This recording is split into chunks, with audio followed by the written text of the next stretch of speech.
Escritora María Luisa Bombal, el libro Casa de Niebla. 5. Guy de Nevers.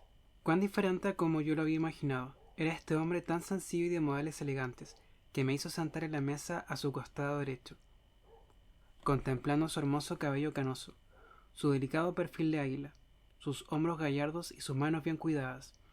Me pregunté la inocencia de mis 18 años, cómo un hombre de 40 años podía verse tan joven y atractivo, y no pude dejar de notar que aunque, sin duda, era fuerte y sano, Daniel comparado con él, se veía como un muy apuesto y macizo coloso. Varias veces quise hacerles una visita en la hacienda, decía el conde, porque además del placer de conocerlos, tengo muchas ganas de ver esa casa tan poco común en la cual viven. Una casa con revoltijo de objetos raros y extravagantes, exclamó Mariana. Oh no, repliqué yo, un verdadero castillo de cuento de hadas. Ni una cosa ni la otra, interrumpió Daniel con una mirada reprobatoria hacia nosotras, y luego volviéndose a su cuñado explicó.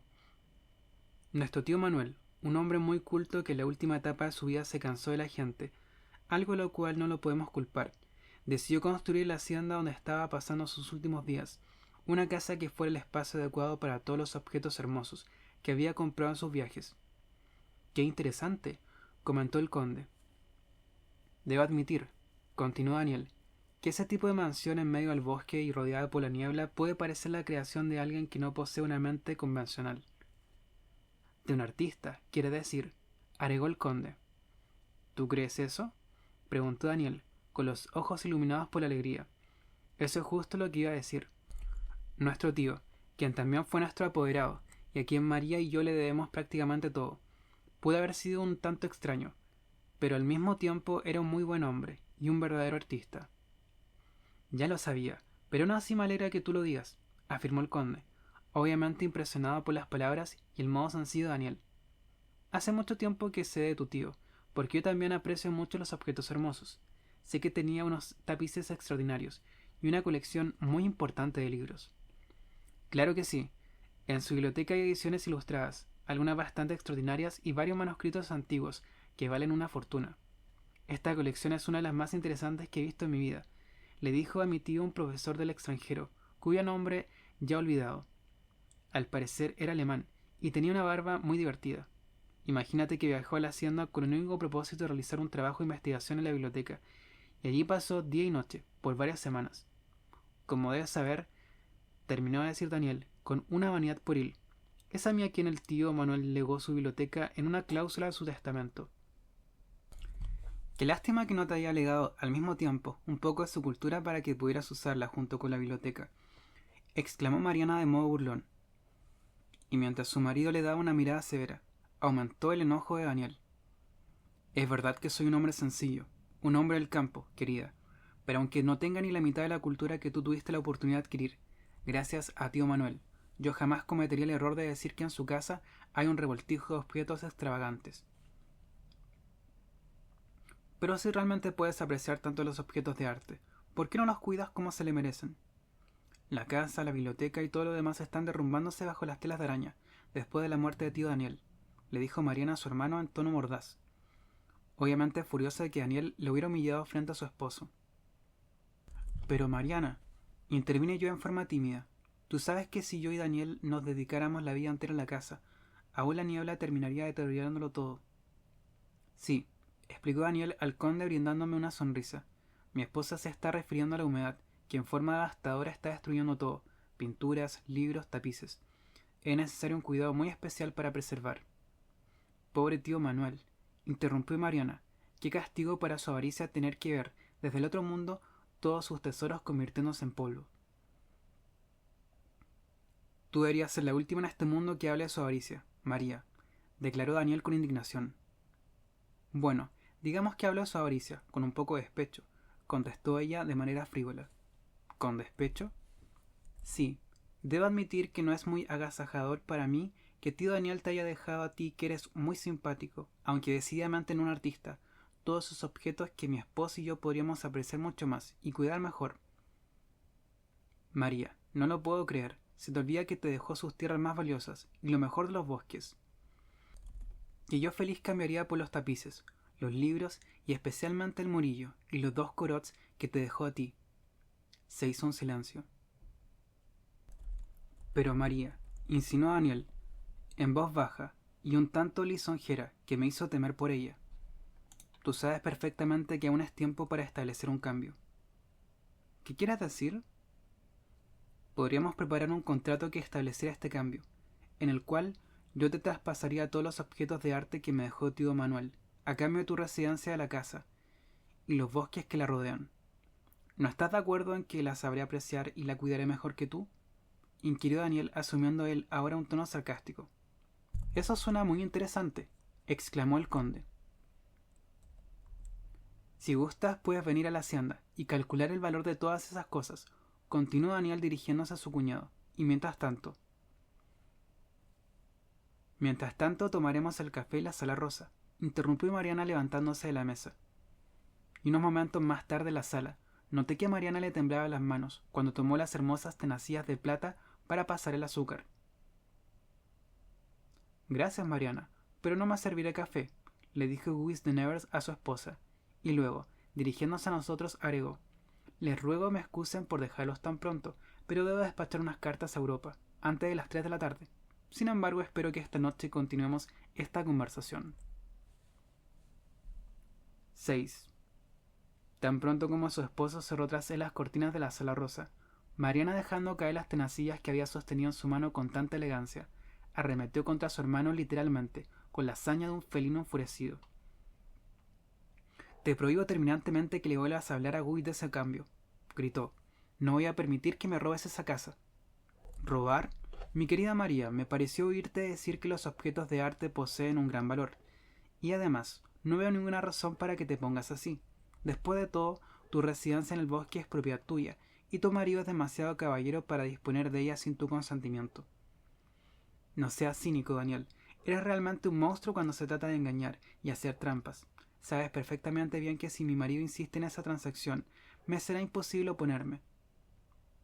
¿Y me puedes decir por qué no? Porque en este momento no quiero, bajo ninguna circunstancia, oponerme de manera abierta a lo que él más ama. Sí, ha gastado la mayor parte de su herencia en libros, pinturas y objetos de arte, y la única razón por que todavía tiene su palacio es porque ha sido declarado un monumento histórico. Sí, todo su dinero y la mayor parte de la fortuna obtenida por la venta de mis tierras se han gastado en sus colecciones de arte. No lo culpo, pero la residencia de casa, quiero seguir teniéndola. ¿Me comprendes, Daniel? Esos bosques han sido de nuestra familia por 4 generaciones, ya, y son el único título de nobleza que poseo. Así es que quiero seguir siendo la dueña. Quiero mantenerla porque... ¿Porque es un lugar muy conveniente para recibir a tus amantes? Le interrogó Daniel, de manera brutal. Silencio. ¿Qué dijiste? Gritó Mariana desconcertada. Justo lo que acabas de oír, respondió Daniel con la mayor tranquilidad. Se produjo otro silencio. Helga, por Dios, ¿oíste lo que tu marido acaba de decir? Irrumpió para defenderse. No te preocupes por ella porque no solo he oído rumores, sino que también, hace unas semanas, vi un carruaje rodear la laguna en dirección a tu casa. ¿Y qué quieres decir con eso? Ya pronto lo sabrás, Helga. Dile a quién estaba en ese carruaje que viste cerca de la laguna hace unas semanas. Pero Daniel, me sorprendes. Sabes muy bien que yo solo imaginé que había visto un carruaje bajo los sauces. Pero tú me explicaste y me comprobaste, más allá de toda duda, que como los troncos de los sauces estaban bajo el agua, era totalmente imposible que ese coche hubiera estado ahí. Bueno, ese fue otro truco que te hice cuando estábamos discutiendo, Helga. La verdad es que era perfectamente posible que un carruaje estuviera bajo los sauces a la hora en que tú lo viste. No entiendo. Mira, Helga, hubo una diferencia de varias horas entre el momento en que viste el carruaje y cuando yo te mostré los troncos de los sauces en el agua, ¿verdad? ¿Sí? Bueno, fue durante esas horas que el agua de la laguna subió hasta cubrir los troncos. Eso es todo. Pero, ¿cómo sucedió eso y por qué? Porque en ese lapso ordené que abriera la represa de un canal que viene desde el río y pasa por los bosques hasta llegar a la laguna. Un canal que planifiqué y construí con el propósito específico de inundar ese terreno donde están los sauces. Pero, ¿cuál era el propósito de construir ese canal, que habrá requerido tanto trabajo? Si te explicara en detalle que planeaba transformar ese terreno para empezar un criadero de castores, bien poco significaría para ti. Pero, por favor, no te enojes tanto y ahora que ya sabes, claramente que no tuviste una alucinación. Dile, de una vez, a esta dama, a quien tuviste el privilegio de ver en ese carruaje cerca de la laguna. Vamos, Helga, dile, por fin. Pero si tú lo sabes tan bien como yo, que era Landa, dije teniendo dificultad en pronunciar las palabras. ¿Oíste eso? Le gritó Daniel a Mariana. Landa, tu amante, tras quien estabas escondiendo en el carruaje mientras con él te dirigías a la casa para tener una luna de miel. Fue el mayordomo, a quien le pediste que mantuviera tu visita en secreto, el que lo hizo saber en todas partes hasta que llegó a mis oídos. Y ahora eres tan cínica que finges estar atada a estas tierras por sentimiento de familia. Deberías ante todo haber tenido respeto por esa casa en la cual vivieron nuestros padres. Y ahora no sé qué me retiene, para no darte una cachetada, en vez de estar ayudándote con mi presencia aquí, para que no anule el matrimonio, un esposo que no te merece. Terminó de decir Daniel, acercándose a su hermana con una expresión iracunda. No es verdad, no es verdad, exclamó Mariana de manera vehemente. Ahora vas a negar el hecho que... No tengo la intención de negar que fui a la casa, Daniel, pero fue con la intención de cerrarla, y allí me quedé por unas horas, y se le pedía al mayordomo que no dijera que estaba allí. Fue por temor de que tú me volvieras a acosar con el famoso contrato de venta. ¿Y el señor Landa? ¿Me puede decir para qué fue contigo? En esos días Landa y yo éramos huéspedes de la hacienda Los Méndez, y aunque te las arreglaste para romper relaciones con ellos, todavía debes admitir que son totalmente incapaces de envolverse en cualquier cosa que pueda resultar censurable. No me interesan los Méndez. Dime qué diablos estaba haciendo el señor Landa contigo en la casa. Escucha, Daniel, exclamó Mariana frenética. Landa no es mi amante, ¿entiendes? Landa hizo ese largo viaje en carruaje desde la hacienda de los Méndez hasta tu residencia solo para ayudarte a cerrar las ventanas y sacar las alfombras. ¿Es esto lo que quieres decir? Breve silencio. La vida es extraña, dijo Mariana dando un suspiro y recobrando de pronto su buen humor. Miró a su hermana con ojos traviesos. Si te dijera la razón por qué Landa quiso hacer conmigo ese viaje hasta la casa, en realidad te sorprendería muchísimo. Bueno, dilo, y si me sorprende tanto, lo consideraré extraordinario, respondió Daniel en tono frío y sarcástico. Imagínate, hermano querido, que Landa, a quien estás acusando de ser mi amante, viajó conmigo hasta la casa con la secreta esperanza de ver, aunque fuera de lejos, a tu esposa. ¿Mi esposa? Vamos, no lo tomes tan a la trágica, aseveró Mariana riendo. David Landa es famoso por ser gran admirador de las mujeres bellas. Su devoción por Helga de ningún modo debe considerarse peligrosa o comprometedora. Pero, ¿qué pasa? ¿Por qué los dos me están mirando de esa manera? ¿David?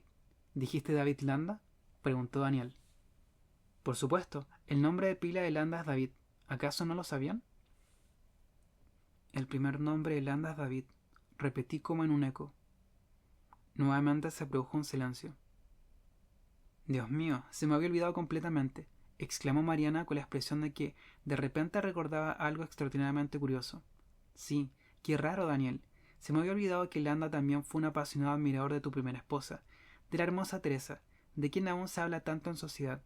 Todavía comenta que estaba muy enamorado de ella, y que la única razón por la cual no se casó con ella fue porque el matrimonio es un hobby que él no practica, terminó diciendo lanzando una carcajada. Deja de reír, murmuró Daniel en voz grave. ¿Cómo no voy a dejar de reírme? Tú y David Landa nada menos que rivales. Esto es tan inesperado, tan absurdo. No te rías, gritó Daniel remeciéndola por los hombros. Pensar que tú, mi propia hermana, trajo la hacienda y le presentó a este hombre a Helga, el único hombre del cual no puedo tolerar ni el pensamiento de que le haya hablado o rozado la mano. Pero Daniel, no veo por qué. Dios mío, Helga, ¿qué le pasa? Helga. Y ahora Daniel y Mariana corrían a mi lado para prestarme ayuda, porque aún hoy, después de tantos años, me da no sé qué decirlo, porque lo considero ridículo. Acababa de desmayarme. Sí, mi lector, sin embargo, considera todo lo que me había sucedido desde la llegada a la casa de Mariana. Tal vez pueda perdonarme por reaccionar de manera tan tonta. Uno por uno, todos los elementos que constituían lo que yo creía era solo un sueño habían reaparecido ataviados de una realidad inescapable y unidos en lo que me parecía una lógica implacable. Estaban allí confrontándome con la forma de la verdad que ya no podía ser negada. Mi vida con Landa no había sido un sueño. Sin lugar a dudas, Landa había sido mi amante. Y para mayor desventura, resultaba que Landa era David. David Landa, el hombre responsable de que Daniel perdiera su juventud y su fe. el hombre con quien había realizado una falta, y aunque Daniel así lo deseara, nunca podría perdonarme. David Landa, la vergüenza de que yo hubiera pertenecido a él, estaba hiriendo cruelmente a Daniel, y ya jamás me atrevería a mirarlo a la cara. Todo estaba perdido para mí. La felicidad se había ido para siempre. 7. Si me hubiera atrevido a presentar esta sencilla historia de la experiencia de una mujer en forma de novela, habría titulado el presente capítulo como El baile, marcha atrás de la cámara. Aunque registra un completo y extraordinario giro en los eventos, se inicia, no obstante, de una manera muy sencilla, lo que podría considerarse como una secuencia bastante innecesaria para la escena que se había desarrollado en la Sala Rosa. Cuando recobré la conciencia me encontré en el ya tan mencionado sofá, frente a los balcones. Mi desmayo no debe haber sido muy largo, ni muy grave, considerando el hecho de que aún no abrió los ojos por completo cuando Mariana reinició su discusión con Daniel. En realidad ustedes dos que se consideran personas tan sencillas, a mí me parece que son bastante complicadas. Y en todo caso, Daniel, no veo por qué te enfureces tanto al saber que Helga conoció a un hombre cuyo único crimen es haber estado enamorado de Teresa, antes de que ella se comprometiera contigo. Por favor, María, no digas ni una sola palabra más. Tú no sabes, murmuré yo. En cuanto a ti, querida mía, continuó Mariana volviéndose hacia mí, estás actuando como si fueras la última de los santos evangelios, porque después de todo, no veo ningún pecado en haberte arreglado atractiva para un hombre tan fascinante como Landa, en haberle sonreído y demostrado que te gustaría bailar con él. En cuanto a ti, intervino Daniel rápidamente, por supuesto que no considerarías ningún crimen irte con él, quedarte fuera toda la noche y regresar solo a la madrugada. ¿Por qué me estás diciendo eso?, preguntó Mariana nerviosa. Porque es exactamente lo que debía hacer la noche del baile, respondió Daniel con calma.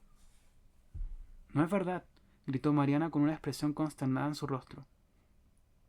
Mi querida María, replicó Daniel, cuando una mujer hace lo que tú hiciste la noche del baile, no debe hablar tan fuerte bajo la ventana de su hermano, y no debe usar para huir con un hombre un vestido cubierto de brillantes estrellas que gritan en la noche. Aquí estamos ahora cruzando el jardín, aquí estamos traspasando la pequeña puerta de hierro. Siguió un silencio. Está bien, es verdad que salí con Landa esa noche, admitió Mariana en voz baja y temblorosa. ¿Comprendes ahora, Helga, por qué me sentí tan seguro de que lo que me contaste no podía ser más que un sueño? Me preguntó entonces Daniel, acercándose al sofá donde permanecía muda, incapaz de pronunciar una sola palabra. Es verdad que me viste salir con Landa, afirmó Mariana, pero ¿serías tan amable de informarme si es tu intención salir a la calle a pregonarlo? Pobre Mariana, aún trataba de parecer fuerte, aunque se veía tan pálida y tan desgraciada que Daniel le tuvo compasión. No, María, no lo haré, a menos que vuelvas a enfadarme con tus impertinencias. Oh, Dios, si solo supieras, se lamentó. En realidad creo que ya sé suficiente, gruñó Daniel. Muy bien, Daniel, afirmé finalmente, pero a mí me gustaría que me explicaras.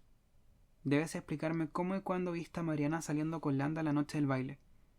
Haré con firmeza, a pesar de la lástima que sentía por Mariana, quien estaba acurrucada en uno de los sillones sollozando desesperada, tal como la niña colorina que había visto llorar en el carruaje antes que Daniel le concediera quedarse en su casa, y no en el hotel. Bueno, Helga, la verdad es que te debo una explicación, y a tu cuñada también.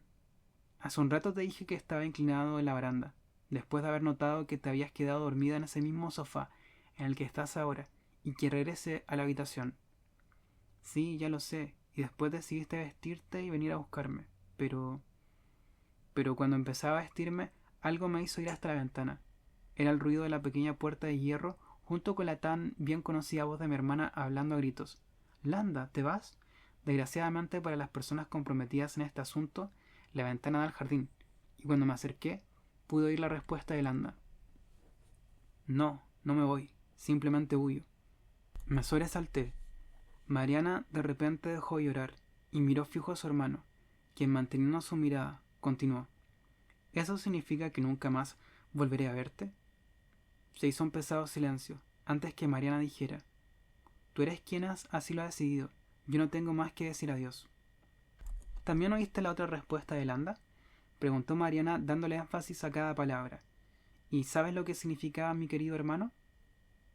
Sí significaba que hasta ese momento habías mantenido un grado de decencia, aunque parece que rápidamente perdiste dicha decencia al juzgar por el diálogo que siguió. No, Landa, no te vayas, quédate por favor. ¿Por qué quieres que me quede? Porque te amo. Daniel reproducía las palabras dándole un acento enfático. Yo probablemente no podría haber dicho esto con tanto sentimiento, considerando lo que Landa respondió. ¿Quieres decir que esta noche sí me amas? Dijo Mariana en una voz lastimosa, que intentaba hacer reír. En todo caso, replicó Daniel, después tú compensaste tu indiferencia, y él su cautela. Sí, solo esta noche, aunque sin embargo esta noche te amo con pasión. ¿Por qué? ¿Será porque tu marido te ha abandonado? Repitió Daniel, mientras Mariana sollozaba. Pero es verdad, mi marido me había herido tanto, cuando tan inesperadamente partió a Europa, insistiendo en que deseaba ir solo. Eso te dio una excusa para convertirte, por despecho, en el juguete de ese hombre, que no vale nada. Le interrumpió Daniel con voz dura. ¿El juguete? Estás exagerando. Mi pobre María, aún me parece estar oyéndolo a él cuando te decía. Entonces demuestra que me amas. Y tú tan dócil como un cordero, preguntando, ¿cómo? Oh, querido lector, sé, en realidad, estoy segura de que en este punto de mi historia, la luz que poco a poco llegaba a mi entendimiento mientras hermana y hermano seguían su discusión, también ha llegado a tu mente. A través de toda la discusión, y frase por frase, había reconocido cada palabra de esa conversación íntima que yo pensaba había tenido con Landa antes de supuestamente partir con él la noche del baile. Y me di cuenta ahora de que el chirrido de la puerta de hierro que había hecho a Daniel acercarse a la ventana, al mismo tiempo me había medio despertado a mí, cuando estaba acostada en el sofá, y que en un estado de semiconciencia yo me había apropiado del diálogo que Mariana, sin saber que yo estaba allí, había tenido con Landa, ajena a toda precaución. Al mismo tiempo comprendí claramente que era muy comprensible que hubiera sido así, considerando que cada palabra de ese diálogo podría haber sido pronunciado entre Landa y yo, porque Mariana estaba diciendo los pensamientos que estaban en mi mente, y Landa le estaba proponiendo a ella, lo que en mi locura del momento, secretamente deseaba escuchar. Ven conmigo esta noche. ¿Qué estás diciendo? Te traeré de regreso antes del amanecer, y nadie notará tu ausencia. Por cierto, no tu marido. Pero eso es una locura. Ven, así tendrás el recuerdo de lo que es el verdadero amor. Te ayudará a tolerar toda una vida al lado de un hombre que no te ama. Algún día me amará. Daniel continuaba reproduciendo este diálogo con la misma voz sombría y sarcástica. Me amará, fue tu respuesta. María a ese infame admitiendo que tu marido no te ama, y dándole al tunante suficiente confianza para hablar una vez más, de manera insolente. No, nunca te amará, te dijo. Además, no te merece, y todos saben la razón por qué se casó contigo. Y tú que siempre eres tan orgullosa, no reaccionaste, sino que seguiste lamentándote. No seas cruel. Todos creen, protestó Mariana, y tú el primero de todos, que Guy nunca se habría casado conmigo, si no hubiera sido por los millones del tío Manuel, y él ha sido siempre tan indiferente conmigo, que yo, a menudo, pienso lo mismo. María, todo el mundo, incluido yo, podríamos estar equivocados, declaró Daniel.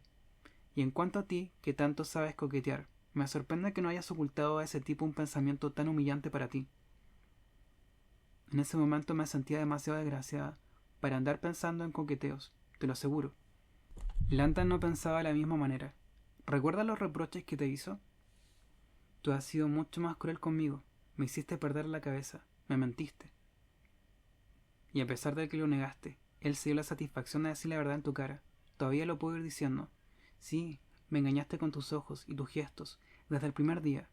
Todavía crees que eres honesta. Basta ya, gritó Mariana.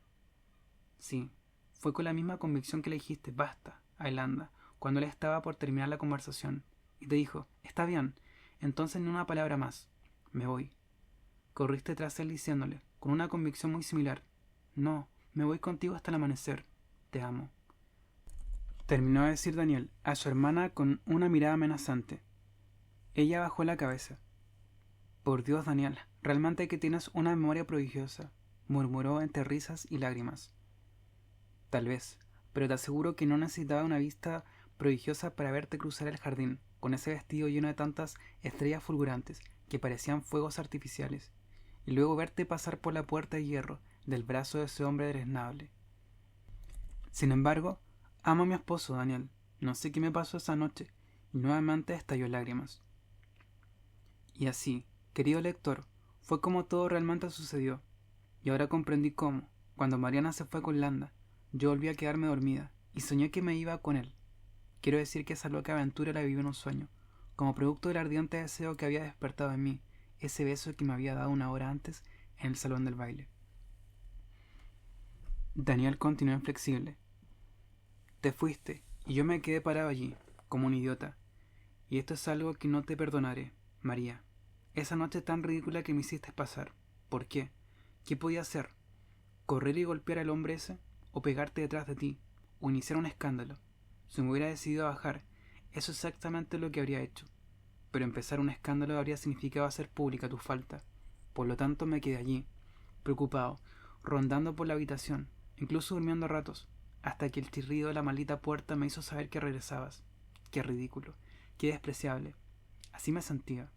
No obstante, no sé qué otra cosa pude haber hecho bajo esas circunstancias. Y así, cuando regresó Mariana, fue de nuevo a la pequeña puerta con su ruido, la que lógicamente había producido el final de mi sueño. Y mientras ella despedía a sus invitados, como si no hubiera ocurrido nada, yo, creyendo que acababa de regresar de la casa de mi amante, me había levantado del sofá y había subido las escaleras para regresar a la habitación donde Daniel. Cuando entraste, Helga, fingí que estaba dormido, pero te aseguro que desde el momento en que cerraste los ojos, un nuevo tormento se añadió a las preocupaciones de esa noche. ¿Habías visto y oído desde el sofá todo lo que yo había presenciado? No actuaste como así hubiera sido, pero tal vez se debía a que habías decidido mantenerte en silencio para proteger a María. Solo un mes después, cuando me dijiste que Landa había sido tu amante, me di cuenta de que las andanzas de esta aventurada criatura no habían despertado completamente y que de alguna manera habías utilizado su aventura deplorable para construir un nuevo sueño que agregarías a tu vasta colección. ¿Qué es eso? ¿Qué quiere decir? ¿De qué estás hablando? Inquirió Mariana con una curiosidad que apagaba su llanto. De muchas cosas que tú nunca sabrás, respondió Daniel. Además, creo que ya es hora de que se me permita el placer de descansar de tu compañía, María. Así es que, Helga, levántate de esa miserable sofá y ven conmigo. Justo en ese momento, mi mano derecha que apoyaba entre los cojines y el respaldo del sofá, como pude haberlo hecho cuando dormía allí la noche del baile, chocó con un objeto que mis dedos cogieron y levantaron. Y aquí que me puse de pie sosteniendo en mis manos un pequeño y pesado abanico, que al instante abrí. —¡Mi abanico! —exclamó Mariana.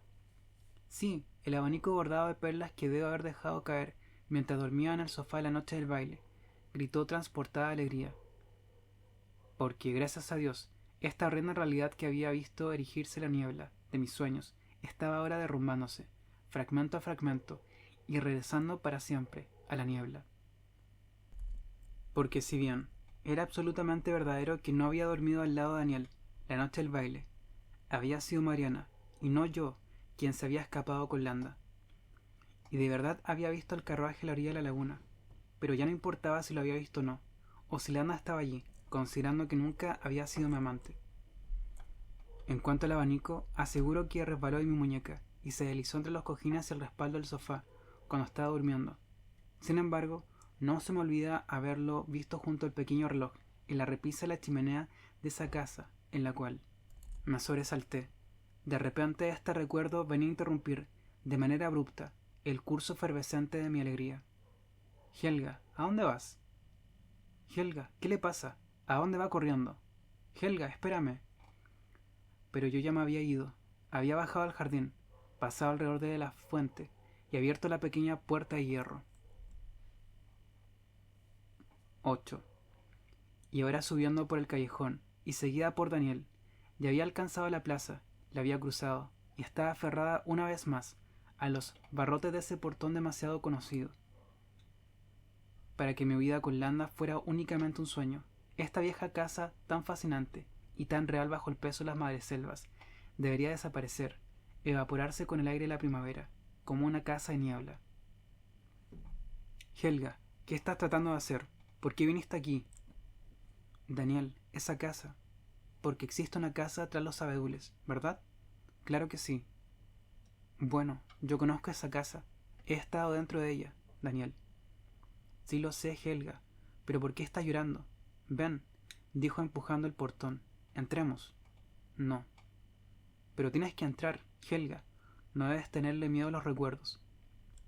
Y tomándome de la mano, Daniel me hizo cruzar el prado abandonado, pasar entre los abedules y llegar a la puerta de la casa donde me detuve tan valiente. Entonces, bajo la presión de mi cuerpo, la vieja puerta cedió y se abrió. Aún puedo oír el grito de temor que proferí cuando retrocedía. Mi pobre Helga, no tengas miedo. Soy yo el que dejé la puerta abierta cuando vine hace un rato. ¿Tú? Sí, y fue por culpa de esta puerta que llegué tarde, en casi la mitad del almuerzo, contrariando las instrucciones de María. El pobre abogado y yo tuvimos que invertir mucho tiempo y energía para lograr abrirla. Pero entra, Helga, entra a tu casa. No, grité. No sé qué broma me estás haciendo ahora, Daniel, pero puedo asegurarte que si no me explicas todo claramente, me volveré loca aquí mismo. Helga, Dios mío, ¿qué está pasando? Te ruego que te controles. Te aseguro que no tenía la intención de herirte. Solo pensé que ya reconocías la casa, poco a poco. Ibas a adivinar el resto. ¿Adivinar qué? Bueno, que esta es la casa en que naciste y viviste los primeros 5 años de tu vida. Esta casa donde murieron tus padres, que es lo único que pudieron haberte dejado. Fue generosamente concedida a ti, en su testamento por la correcta tía Adelaida. ¿Esta casa? Sí. ¿Todavía tienes temor a entrar? Moví la cabeza y tomando nerviosa el brazo que Daniel gentilmente me ofrecía, crucé el umbral. Estaba tan segura de que entraba la sombra fantasmal de una casa cerrada, que permanecí muda de asombro, mientras Daniel me explicaba, como un propietario descontento.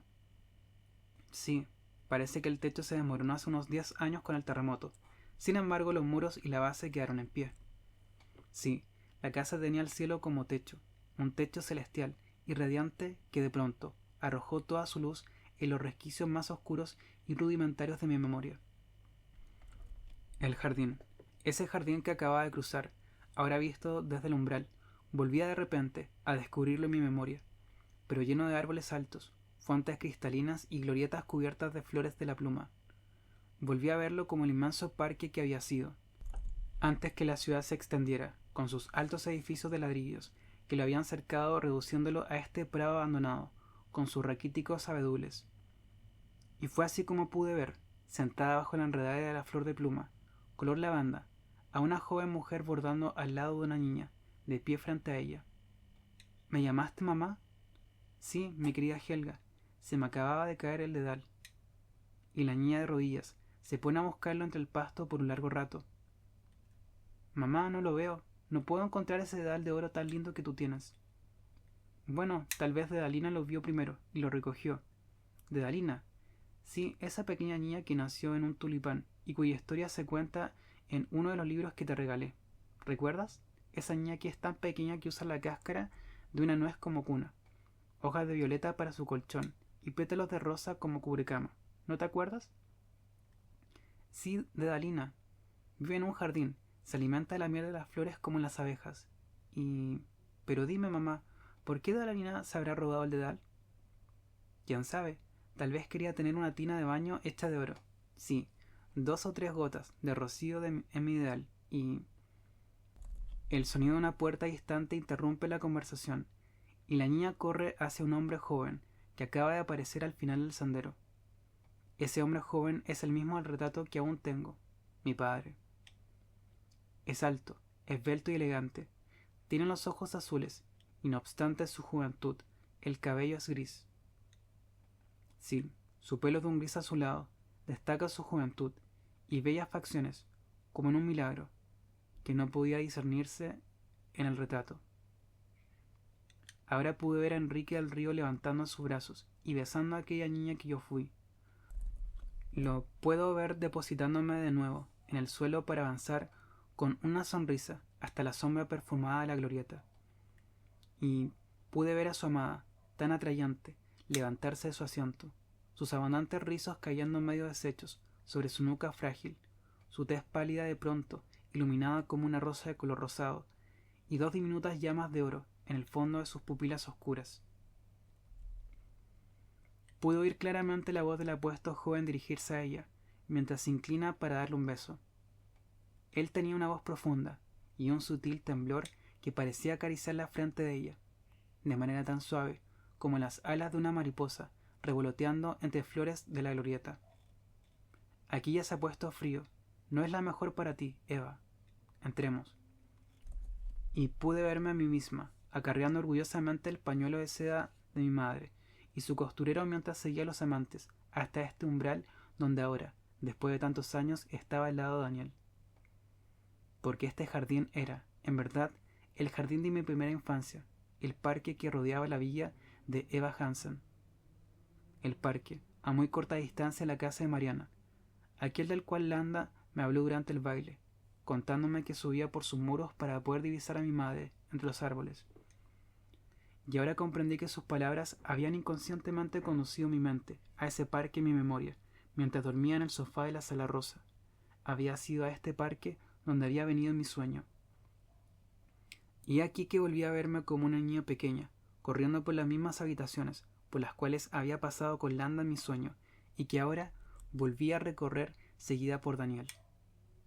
Esta enorme pieza de paredes agrietadas y pequeñas lagartijas veloces, la volví a ver decorada por cortinas de brocado granate oscuro, y una vez más pude ver a Eva Hansen sentada en un extremo y frente al largo piano, y pude oírla cantar. Su voz de tono alto, melodiosa y tierna, el tenue sonido del piano y las notas de terciopelo con que acompaña su voz cristalina, donde las palabras primavera y amor, nostalgia y adiós, se repiten una y otra vez. Finalmente comprendí, después de tantos años, que este era el origen de esa melodía melancólica que nacía dentro de mí cuando estaba sola o pensativa. 2 habitaciones, un corredor y luego otra habitación. Eva Hansen. Volví a encontrarla, una vez más, arrodillada en la alfombra de esa pieza ahora desnuda. Y aquí, que nuevamente vi sus pequeñas y pálidas manos, ya por tanto tiempo, frías e inmóviles, ocupadas en poner las piezas de un rompecabezas, mi último juguete. Y desde lo más profundo de mi niñez, volvió a mis oídos su voz, tan hermosa como aquella de las aves, describiendo la escena que estaba recreando tanto, para su placer como el de su hija. Bien, este fragmento en forma de hoja de trébol y este bello pino nevado ya está completo. Y ahora, veamos este pedazo. Es seguramente parte del puente sobre ese río cubierto de nieve.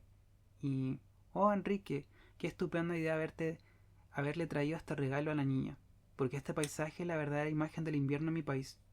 Mira, Helga, en el país de tu mamá, la nieve no solo cae en la cima de las montañas, como en esta escena, también cae en los bosques, en los techos de las casas, y lo cubre todo hasta que forma la bella alfombra que puedes ver allí. Dime, mamá, ¿es muy fría la nieve?